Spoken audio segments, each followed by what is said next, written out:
वो दिए हैं। और आज का जो सत्र है वो महिला सशक्तिकरण को समर्पित रहा है। आज के इस सत्र में सर्वप्रथम महिला विधायकों से सुझाव बजट संबंधी आमंत्रित किए गए हैं। उन्होंने अच्छे सुझाव दिए हैं।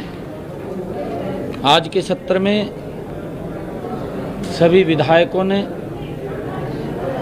जो सुझाव दिए हैं, शिक्षा, स्वास्थ्य, सड़कें, पेयजल, बिजली, खेल, इंफ्रास्ट्रक्चर, सफाई अभियान, नशा मुक्ति, बड़े महत्वपूर्ण विषयों पर सुझाव आज आए हैं।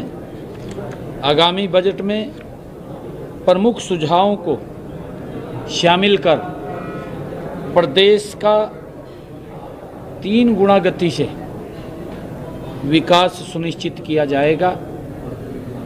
और पिछले कई दिनों से सेक्टर वाइज बजट बैठकें भी आयोजित कर विभिन्न हितधारकों के सुझाव भी लिए हैं।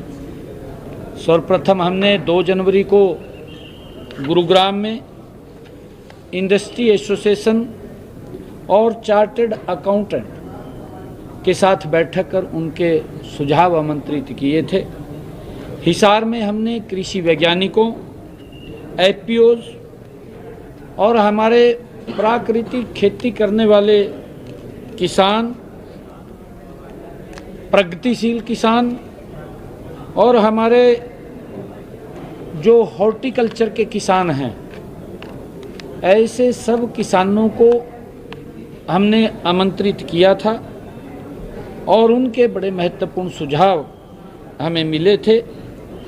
हमने हरियाणा प्रदेश में जो हमारा युवा जिन्होंने अपना स्टार्टअप शुरू किया, ऐसे स्टार्टअप युवाओं को भी हमने आमंत्रित किया और उनसे भी हमने महत्वपूर्ण उनकी तरफ से सुझाव आए हैं। उनकी जो गाथा है वो हमने सुनी है, सुझाव भी उनसे आमंत्रित किए हैं। कई युवाओं ने तो 0 बजट से अपना काम शुरू किया और हमारे स्टार्टअप वो 100 करोड़ से ज़्यादा की टर्नओवर पहुंच गए हैं। ऐसे उनकी जो गाथा थी वो भी सुनी है, उनके सुझाव भी आए हैं, जिससे कि हमारे युवाओं को उससे प्रेरणा मिलती है, क्योंकि पढ़ते पढ़ते उन्होंने स्टार्टअप शुरू किया। हमने यहीं पंचकुला में महिला उद्यमियों, महिला प्रतिनिधि, सेल्फ हेल्प ग्रुप की हमारी बहनें, नमो ड्रोन दीदी के भी हमने सुझाव आमंत्रित किए हैं। पानीपत में हमने टेक्सटाइल इंडस्ट्री के सभी पदाधिकारियों से बैठक में सुझाव महत्वपूर्ण उनके भी आए हैं। हमने ऑनलाइन पोर्टल के माध्यम से प्रदेश के प्रबुद्धजनों के लिए भी हमने सुझाव आमंत्रित किए थे। लगभग इस पोर्टल के माध्यम से हरियाणा प्रदेश के प्रबुद्धजनों की तरफ से 10,000 सुझाव हमारे पास आए हैं, जो इस बजट के अंदर महत्वपूर्ण भूमिका वो समाहित होंगे। प्रदेश के लोगों को इसका लाभ मिलेगा। इन महत्वपूर्ण सुझावों को आने वाले बजट में जो भी आज माननीय विधायकों ने और सभी हमारे जो प्रतिनिधि अलग अलग बुद्धिजीवी वर्गों से हमने बात किया है, उसको हम महत्वपूर्ण सुझावों को बजट में शामिल कर हरियाणा प्रदेश के लोगों के जीवन को सरल और सुगम बनाने का काम इसके माध्यम से किया जाएगा। इसका लाभ मेरे हरियाणा प्रदेश के लोगों को मिलेगा। विभिन्न वर्गों से बातचीत, बेहतरीन सुझावों को आने वाले प्रदेश के बजट में समाहित कर प्रदेश के 2 करोड़ 80 लाख लोगों के हित का ये बजट प्रस्तुत होगा। आगामी बजट में प्रमुख सुझावों को शामिल कर प्रदेश का तीव्र गति से विकास नॉन स्टॉप ये विकास सुनिश्चित किया जाएगा। बजट न केवल तत्काल ज़रूरतों को संबोधित करेगा बल्कि दीर्घकालीन उद्देश्यों को प्राप्त करने का पर भी ये ध्यान केंद्रित करेगा। प्रदेश में बेमौसमी बारिश और ओलावृष्टि से 10 जिलों के लगभग 615 गांव में फसलों को जो नुकसान हुआ है, इन सभी प्रभावित गांव के किसानों को राहत देने के लिए हमने क्षतिपूर्ति पोर्टल वो खोल दिया है। मेरा सभी किसानों से ये आग्रह है कि पोर्टल खोलने वाले किसानों को हमने SMS द्वारा भी सूचित कर दिया है ताकि वो अपनी फसल नुकसान का विवरण पोर्टल पर अपलोड कर सकें। ये हमने इस पोर्टल के माध्यम से उनको SMS के माध्यम से भी सूचित कर दिया है। राज्य सरकार किसान हितैषी है। आप पिछले 10 वर्षों के अंदर अगर देखेंगे कि अगर किसान के ऊपर कोई प्राकृतिक आपदा की मार पड़ती है तो हरियाणा की ये सरकार किसान के साथ खड़ी हुई दिखाई देती है और उन्हें आर्थिक रूप से सशक्त बनाने के लिए लगातार हमारी सरकार प्रयासरत है। अभी अगर आप देखें पीछे धान की फसल में जब बरसात देरी से हुई, मेरे किसानों के ऊपर फसल का खर्चे का दबाव बना। उस खर्चे के दबाव को कम करने के लिए हमने हरियाणा के किसानों के प्रति एकड़ 2000 रुपये देने का काम किया। लगभग ये राशि 1354 करोड़ रुपए की राशि हमने किसानों के खाते में पहुंचाई है।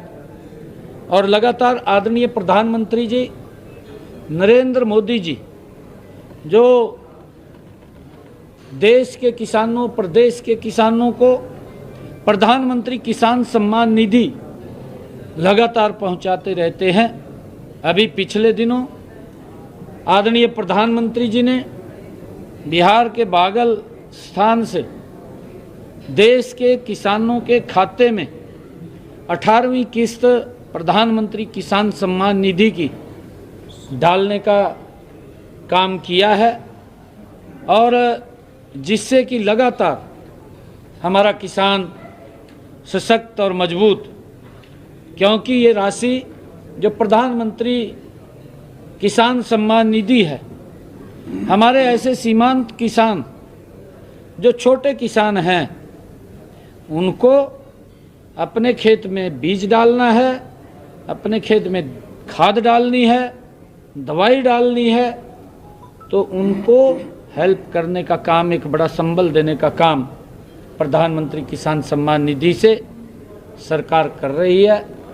मुझे ये भी खुशी है कि आदरणीय प्रधानमंत्री जी ने जो खाद के रेट अंतर्राष्ट्रीय स्तर के ऊपर 2 गुने से भी ज़्यादा हो गए हैं, परंतु आदरणीय प्रधानमंत्री जी किसान हितैषी, किसान की लगातार चिंता करने वाले कि मेरे किसान के ऊपर कोई भी अन्य दबाव ना पड़े, हमारा किसान मजबूत हो, उस यूरिया और DAP खाद के ऊपर आदरणीय प्रधानमंत्री जी ने सब्सिडी दे करके जो यूरिया का एक थैला लगभग 300 रुपये से भी कम किसान को मिलता है, अंतर्राष्ट्रीय स्तर के ऊपर उसकी कीमत लगभग 1200 रुपये है और DAP का जो थैला 1150 रुपये का मिलता है, 1200 का मिलता है, अंतर्राष्ट्रीय स्तर के ऊपर उसकी कीमत 3000 रुपये हो गई है, परंतु हमारे किसान को आदरणीय प्रधानमंत्री जी ने सब्सिडी दे करके उनको उसी भाव के ऊपर यूरिया और डीएपी उपलब्ध कराने का निर्णय किया है। इसका भी हम धन्यवाद करते हैं।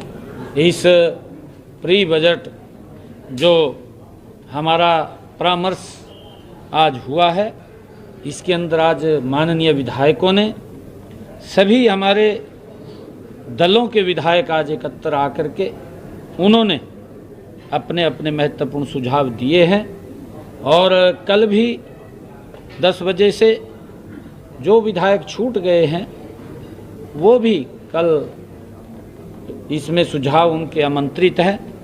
और सभी विधायकों का मैं दिल से धन्यवाद करता हूं कि वो उन्होंने आकर के, और इस प्रकार की जो प्रथा चली है, क्योंकि ये छठा प्री बजट का परामर्श विधायकों और समाज के अन्य सभी वर्गों के साथ जो उनके विचार, उनके सुझाव, महत्वपूर्ण सुझाव उनके आते हैं, उसका हरियाणा प्रदेश के लोगों को लाभ मिलेगा। मैं सभी का धन्यवाद करता हूं। सर कौन से ऐसे सुझाव आए हैं जिस तरीके से तमाम विधायकों ने अपनी राय दी है, किस वर्ग पर ज़्यादा फोकस जो है वो किस तरीके की बातें जो है वो की गई है, चाहे वो स्वास्थ्य से जुड़ी हो, शिक्षा से जुड़ी हो, तो क्या सुझाव किस तरीके का है? नहीं, देखिए